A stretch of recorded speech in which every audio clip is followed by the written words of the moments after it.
Hello, my name is Joanna Nell, and I'm delighted to be guest presenting this episode of Rights for Women podcast. I'm a Sydney-based writer and author of 4 novels published by Hachette. My debut was The Single Ladies of Jacaranda Retirement Village, published in 2018, and my latest release is The Tea Ladies of St.Jude's Hospital.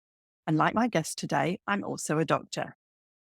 Today, it's my absolute pleasure and my honour to be interviewing the Brisbane-based writer Fiona Robertson about her debut release, a short story collection by the title If You're Happy, which was published in 2022 by University of Queensland Press to great acclaim.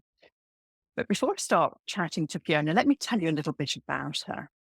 Fiona Robertson is a writer and doctor. She's the author of the award-winning short story collection If You're Happy, which won the Glendower Award in the 2020 Queensland Literary Awards, was shortlisted for the Steele Rudd Award in the 2022 Queensland Literary Awards, as well as for the 2018 Richell Prize, which is where I think, correct me if I'm wrong, we met for the first time in person. We did. Yeah, that was a fantastic evening. Fiona's short fiction has been published in numerous literary magazines and anthologies and shortlisted for international competitions. Fiona, welcome to Rights for Women. Thank you, Jo. I'm so thrilled to be invited. So pleased that you could join us today. Fiona, you have one of the most impressive writing CVs I've seen, listing all your Really? awards and shortlistings. It's all Can smoke and mirrors. you ask, have you always wanted to be a writer, or is this something that you came to later in life?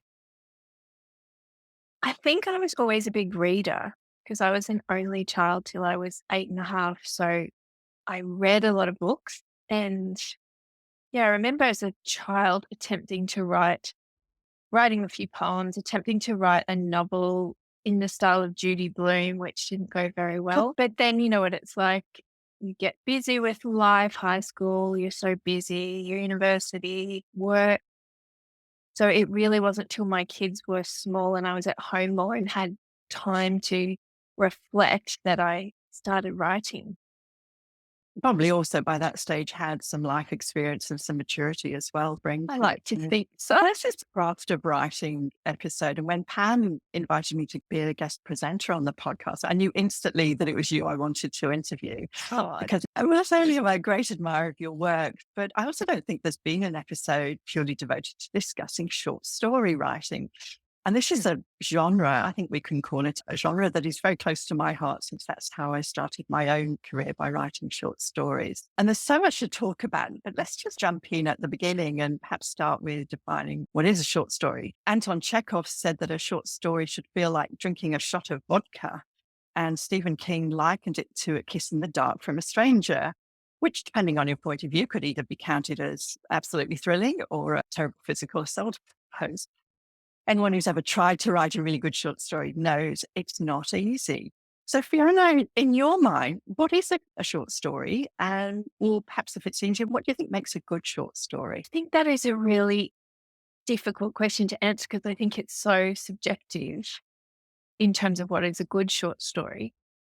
Because you very kindly gave me an idea of what kinds of questions you might ask, I was frantically Googling this a day or two ago, and I found a quote by Anne Enright, the Irish writer, that really appealed to me. I think she said, trying to talk about a short story is as easy and difficult as talking about walking, or words to that effect. And that really resonated with me because you'd think it would be straightforward, but it's not really. So the only answer I can come up with that I think is a universal requirement of a short story, or at least one that I consider a short story, is change. That things worse and worse, or things get better and better, or worse than better. Or there are even some stories where it looks like things are going to get better, but in the end they return to where they are. But that's still satisfying for me, as long as there is some kind of narrative progression. Each of your stories, we do meet the character at a point of change, don't we? And the wonderful thing is that they're all facing some sort of challenge or a change. And the way not everything is wrapped up neatly by the end of the story. I mean, late into the story, you leave early. It's not a full scene. It's not even like a sort of a chapter of a book, is it? It's not a short novel. It's almost like peering in through a window at that particular time in their life. And what I loved about some of your stories is they didn't end at all how I imagined they would, but the character has changed and moved on. Yeah. I think with any of the stories in the collection, they don't necessarily end, like you say, the way you might expect or even hope, but they end the way they have to, if that makes sense, for that character. Yeah, that's right. Do you know have you got a full picture of how the story is going to be? Do you have to plot it all out to begin with? Or do you start writing and it's as much a surprise to you? Yeah, I don't ever plot it out. There's probably a couple where I've thought, I think this is what's going to happen in the end. And that isn't always the case. It will usually surprise me what happens. Sometimes I even just start with a line that appeals to me, and then which sounds really silly and not very professional, maybe, but that what entertains me about writing short story, not knowing So, where I'm going. yes, exactly. And I think that does build the excitement in the reader as well, the sort of element of the unknown. So, what is it that draws you to short fiction as opposed to, say, writing a longer novel?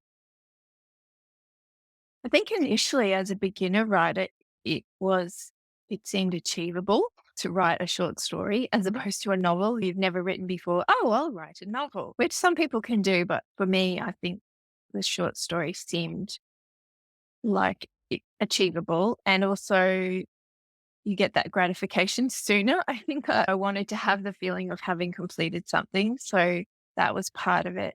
And I think also there are quite a lot of opportunities for having your work seen through competition, submitting to literary magazines. And if you do enough or you get a little bit of feedback, you might get longlisted for something, or you get a nice letter saying, we didn't choose your story, but we liked X, Y, and Z. So I think when you're a beginner writer, that is really helpful.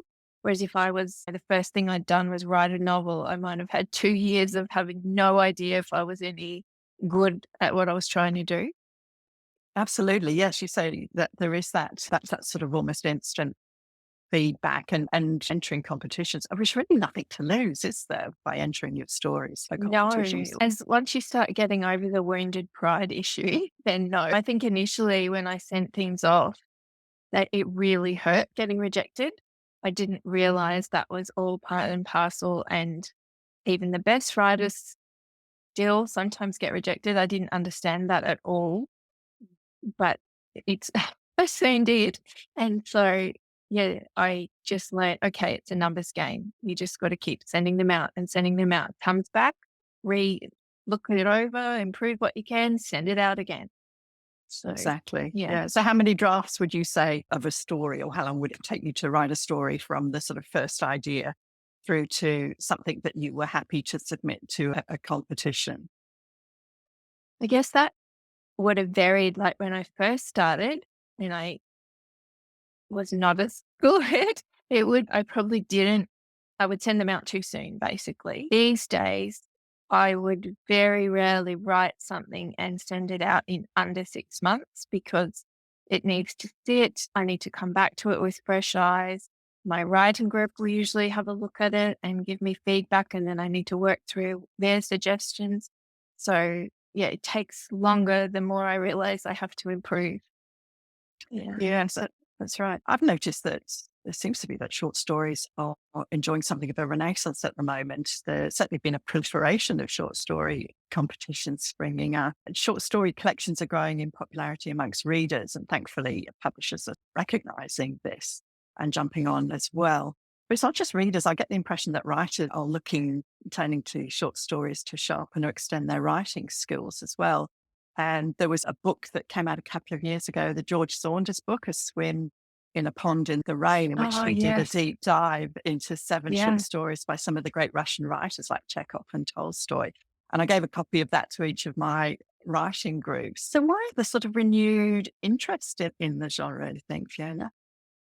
I don't know. I do wonder sometimes if it's that we're time poor and you can complete a short story. Say you go to bed and read every night, you can finish a whole short story, whereas you can try and find where you were up to in a novel and read a bit and hang on, who's Charlie, and go back. So I wonder if that's part of it. It's achievable. I wonder sometimes with us all flicking between devices and not immersing ourselves maybe as much as we did in the past when there wasn't so much choice of how to entertain ourselves, whether the short story suits our shorter attention spans potentially. That's a really But good point, isn't it? Yeah, it's yeah, about the I really attention don't span. know. Yeah, Mm. I do think it's wonderful that some publishers like my publisher, UQP, are supporting short story writers because they can't be read by people if they're not published in the first place. So I'm very grateful to my publisher and to other Australian publishers in particular who support short story writers. Yeah, that's great. I think even 10 years ago, it would have been quite difficult to get even a really good collection published, but thankfully now we're seeing Absolutely. many more. Yeah, that's great. Mm. So I'd like to turn to your book now, which I've had Okay. the great pleasure to read twice now. And it's, each story has improved even more on reading as I digest it. And I think in some ways it is something of a masterclass there. Your writing style is so clean and precise, and yet somehow you manage to say so much more than the words that are written on the page.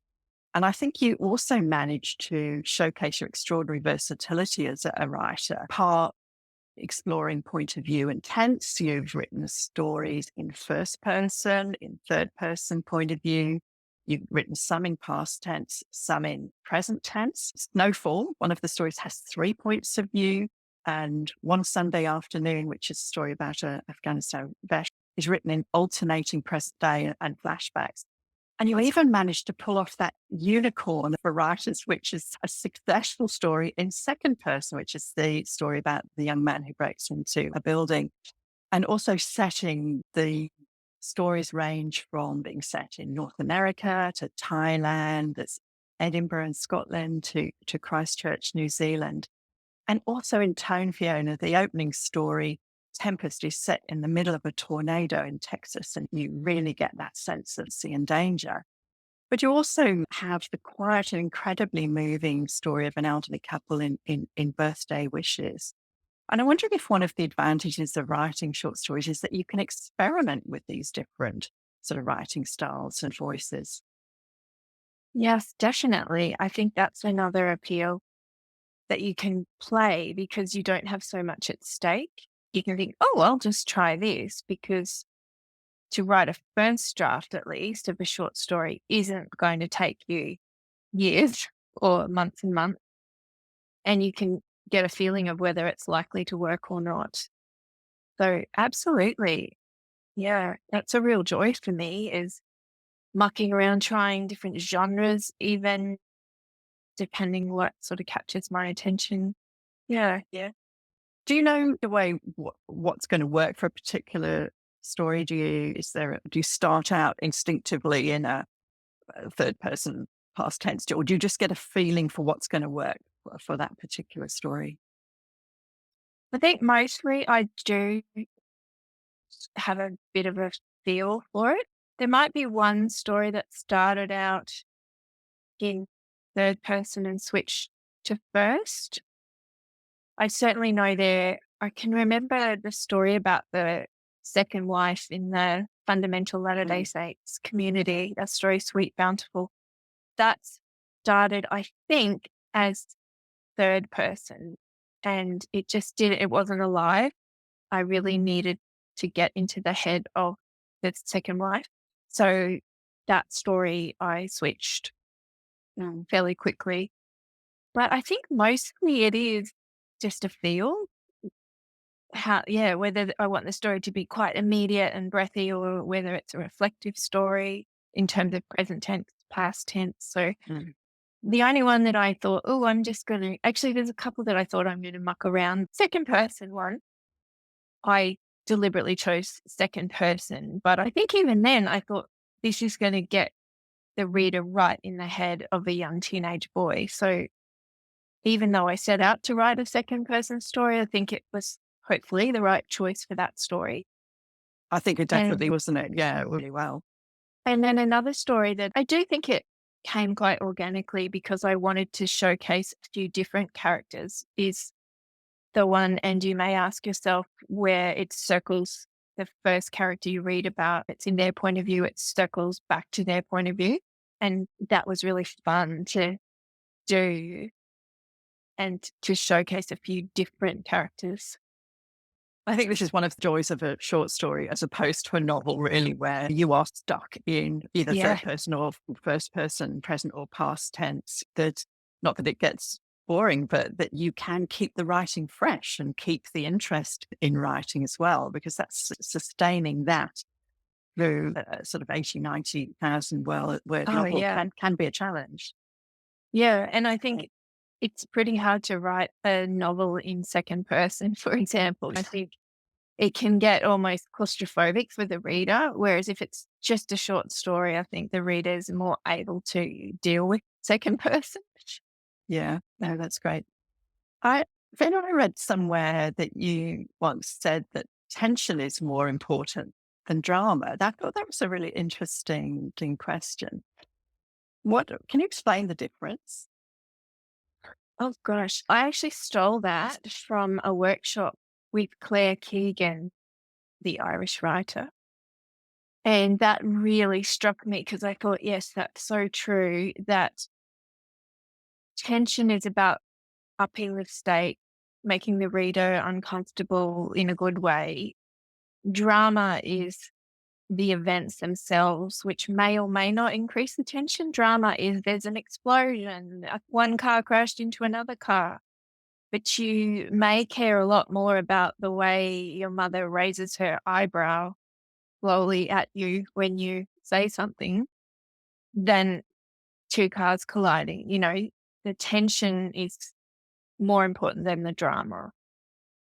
You don't want the reader to hold their breath almost, don't you, as you're Yes. raising the stakes. And that can be as much in a conversation between a married couple or a situation in a domestic setting, as opposed to Yeah. in the middle of a tornado or Yeah. an Yeah, earthquake. that's right. No, Yeah. that's fascinating. So, Fiona, I'd like to move on to discuss a little bit how you actually put together the collection. If You're Happy is described as a collection that explores the human heart and its desire and capacity for joy, and it certainly does that. I'm just wondering if you wrote the stories with a particularly defining theme in mind, or was that something that naturally arose out of your writing? I didn't write them with a theme in mind.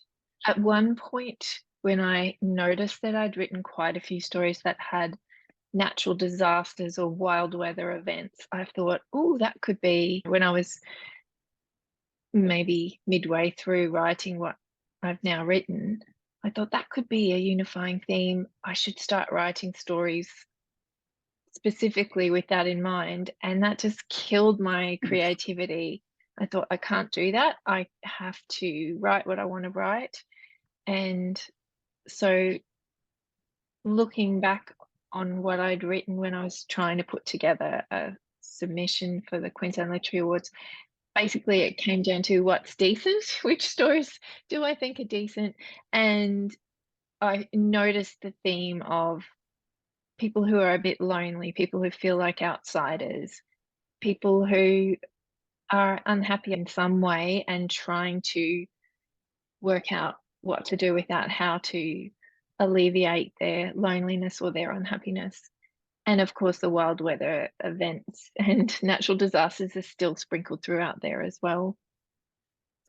The Of mine, stories that you wrote a while ago when you first started writing, had your sort of style or subject matter or the way you wrote them or the way they read, did that change compared to some of the newer stories? Or was there always that sort of voice there?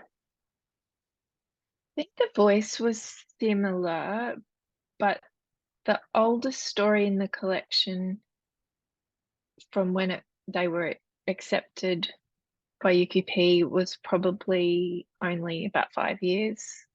So although I started first writing in, I think it was 2011, the more recent ones were better, surprise. So I think I did have to go back when I was preparing the submission for the Queensland Literary Awards. I had to go back and clean up the stories. I used to explain too much. I used to maybe try and use fancier metaphors. You think, oh, well, I'm being literary if I describe the sun like a yada yada. So I think I actually cleaned them up more, is what I did.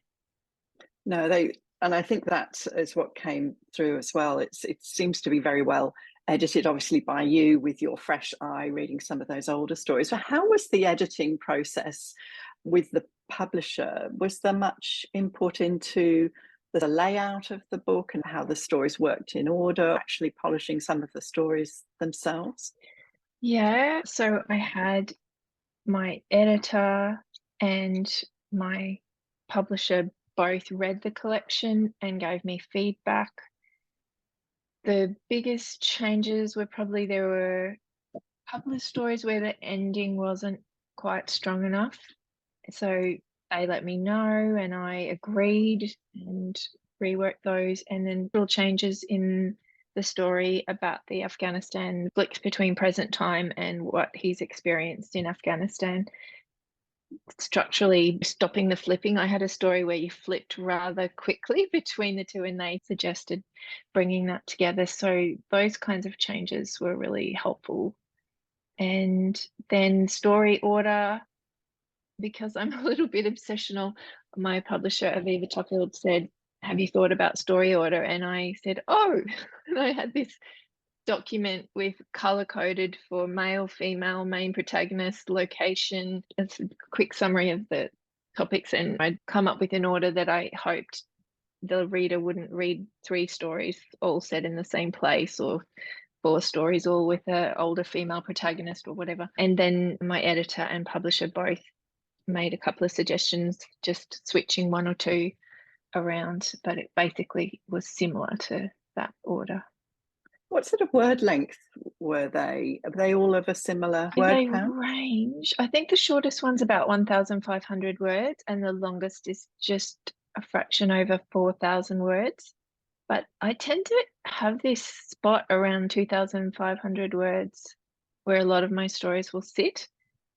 In my opinion, you can't do anything about how long or short your story is. I don't feel like if you write a story and it has a sense of completion, you can't go, oh, I'm going to tack another 500 words on to make it X amount. I think you really have to end it when it wants to be ended. But you have this sort of internal clock almost. I find this when I'm writing a scene in a novel, I get to about 1,700 words. And that seems to be, and in fact, all my 4 novels have all been 84,000 words. It almost seems Oh, like wow. it's this sort of internal measure that I have internalized. But yeah, that's interesting. so looking, particularly going back to that story about the Afghanistan veteran, which I believe was inspired by your brother's experiences, I wanted to ask you about your inspiration. People, I think, are always fascinated to hear where writers get their ideas from. And Somerset Maugham claimed that he had small powers of imagination, but great powers of observation. And your stories are so varied, I can't help feeling you must have an incredible imagination. Or is it that you're an astute observer? Where would you say your ideas come from? I think I do have a good imagination, but I'm like any writer, I'm a magpie. So they come from all over. I'm sure it's the same for you, Joe, and for other writers. They come from watching Netflix, like the story about the fundamental Latter-day Saints community was from watching, I think it's called 3 Wives, 1 Husband on Netflix. Fascinating documentary. And then did more research, overhearing conversation, a story someone else tells me, even just an emotion. Like, I do want to clarify with that story that is completely fictional. And the only way it's inspired by my brother is that my brother has served twice in Afghanistan, but nothing like that ever happened to him personally. I guess I was more exploring the idea of what, and I don't know what his experience was because it's not something he can talk about, but trying to understand how those kinds of experiences might change you was what made me come up with this scenario. So I do want to be clear because I don't think he would like anyone to think that. No, exactly. Like, Yes, no. So it was, honestly, hand on my heart, it's not anything he's ever told me or anything he's mm, personally experienced. I just tried to think of a scenario that would scar you in some ways forever, as just a way of trying to think of, what emotions he might have felt coming back from a situation like that. yeah, that's right. So yes, it's always fascinating, isn't it? It's always really hard to answer that question, is it? Where does your ideas come from? Because they are all around. Always beware of that person sat in the corner of the cafe with their notebook, because they're likely to be an Yeah. eavesdropping writer. And I think Liz Gilbert said that the ideas are all around us, and one might appear in your periphery, and all you need to do is just turn your head a fraction towards it and just notice it. So Yes. as you say, it can be anything, even casual comment or so. Particularly when you have to come up with so many ideas for your short stories. So I'm sure that you're somebody whose radar is up wherever you go, looking for, perhaps not consciously looking, but No, noticing not things. consciously, but Yeah. you're right. Probably subconsciously. And as I said in the introduction, we're both doctors, and there's a long tradition of doctors as writers. And many, like Chekhov and Morn, are known for their short stories. And recently here in Australia, we've seen short story collections published by other physician writers, such as Melanie Chang's award-winning Australia Day and Karen Hitchcock's Little White Slips. And I'm sure that you could tell me others as well. What do you think draws doctors in particular to write short stories? Well, I think in terms of writing in general, I think it's probably a good outlet for them, a stress outlet for them to process what can be traumatic experiences sometimes in a clinical sense. And I guess a creative outlet when the skills that you're using at work are analytical and logical. It's the flip side of that. But also, specifically with this short story, I think it almost mimics a consultation if you're working like you and I did as GPs. It's a story within a brief space of time, which is a bit like a short story, and you're privy to people's deepest secrets. And sometimes they're literally naked. They're not just exposing themselves in a metaphorical sense, but exposing their bodies. So I think a short story can capture some of the things that you experience as a doctor. Yeah, I think you're absolutely right. And I think particularly you say we both worked as GPs, and that sort of consultation where you know so much more about your patients, you'd know their backstory, their history, and their sort of social situation. And yet you would see them for this little sort of brief moment in time for this particular problem, and then they'd leave and go on with their lives, and they would maybe see them again. But I think that mimics, doesn't it, what a short story does? You can only Yeah, tell so much because every sentence, every word really counts, doesn't it, when you've got so few of them? yes. You can just give a slice of life like your patients give you. They can't tell you their entire story from birth to whatever age. But also, I guess doctors are often time poor, so I think short stories suit that as well. And I think we probably see so much of life. I think the whole discipline of medicine is based on the narrative of the case history, isn't it? And so it's always, we hear stories all day as well, don't we? Although we wouldn't, of course, because we swear the Hippocratic Oath, we wouldn't ever reveal outside the consulting room. We wouldn't use our patients' stories in our own stories. But what would you say if people recognize themselves in stories? Is that because of human characteristics? Do you ever write about real people? No, I honestly don't. I'm not saying that there are definitely some of my characters that have some traits of people I know, but there's not a single character in my short story collection that I think of as other than who I've named them and who they are in my mind, which is not anyone real. I've actually tried, I think, when I first started writing short stories, to write a fictionalized version of something that had actually happened to me. And I found that Mm. really constraining and I didn't enjoy it at all. So I think you take your knowledge of people, which, as you said, you are exposed to such a wide range of people from all different backgrounds, all different ages, all different experiences. And that is great for the writer brain, and people not just there to fill out a form, they're there to tell you about a deeply personal emotional condition or something that's troubling them physically that they're embarrassed about. You really are let into their lives in a way that's unique, I think. And I don't know about you, but I think what I take away from those consultations, those face to face, is not the actual story or the detail or the person, but it's the emotion that you feel in you having listened to that and to engage with that person. I take away the essence. Sometimes I feel their fear, feel their pain. And I think that's where it fuels my writing, is holding that emotion. Yeah, absolutely. Such a great insight. Would you say, here's a question for you. Would you say you're a doctor who writes or a writer who happens to be a doctor, Fiona? I love this question because I think I used to be a doctor who wrote. The doctoring was primary and the writing was secondary.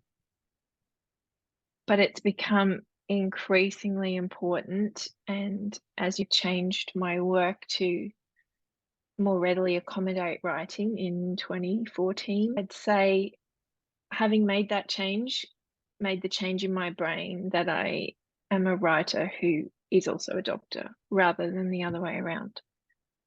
Yeah, that's a really good way of looking at it. When I've been asked that question, or when I've been asked whether being a doctor has influenced my writing, I would say that it has definitely made me a better writer, but that also being a writer has made me a better doctor as well, I think, because of Yeah, wow. there will be a number of aspiring writers listening to this podcast, no doubt.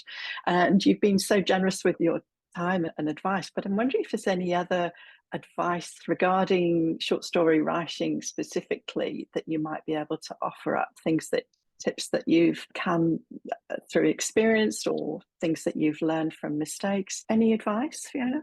I think with a short story, first of all, don't clear your throat.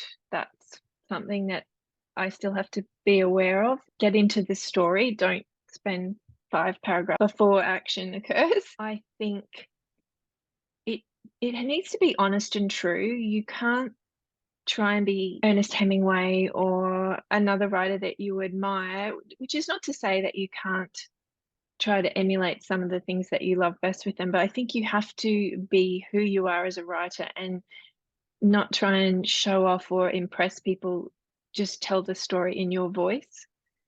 And I think, again, that took me a while to work out. So all these things take time, of course. I think for me, a good short story has to make you feel something, whether that's or at the experimental form, whether you laugh because it's really funny, or whether you feel moved and moved to tears or something like that. But I do think it has to make you feel something or it's not a good experience for the reader. So I think that's worth keeping in mind. And I also think the best stories have more than one layer. So they're not Mm. just about the alien who drops into a woman's trolley at Coles. They're also about that woman's life and how she's fighting with her husband before she came to Coles. Or it's got to have 2 levels, I think. Those That's great. things are, Great yeah. advice there. Yeah, no, that's fantastic. So we're running out of time now. So can I ask what's next for you, Fiona? Are we going to see more short story collections, or have you been tempted to turn any of these? Do they feel like they're a bigger idea that might need a novel to accommodate them? I am writing a novel at the moment. I hate even calling it a novel because it's such a mess. Yeah, after I'd had the short story collection published, I thought about writing more short stories. In fact, I have written a couple, but I wanted to challenge myself with something that I've never done before, hence writing a novel. So that's what I'm doing. I think it's always good to challenge yourself. I remember one of my medical colleagues saying to me, every day is a school day. And I feel that's something I take on board as a writer. I like to be learning and always slightly outside your comfort zone. I think that's the only way you're going to Yes, improve. yes. It's not a pleasant sensation to be a learner all over again. You never stop learning, as you say, but to be a complete beginner at something, but it's also good. It's exciting as well. Congratulations on If You're Happy. It's an absolute delight of a book, polished and accomplished. And thank you for being so generous with your time and all the wonderful advice you've shared with our listeners. Can you just tell us where listeners can buy your book? And also, if they'd like to find out more about you or follow you on social media, where can we find you? You can find me on Instagram and Twitter. My handle is at Fiona Robertson.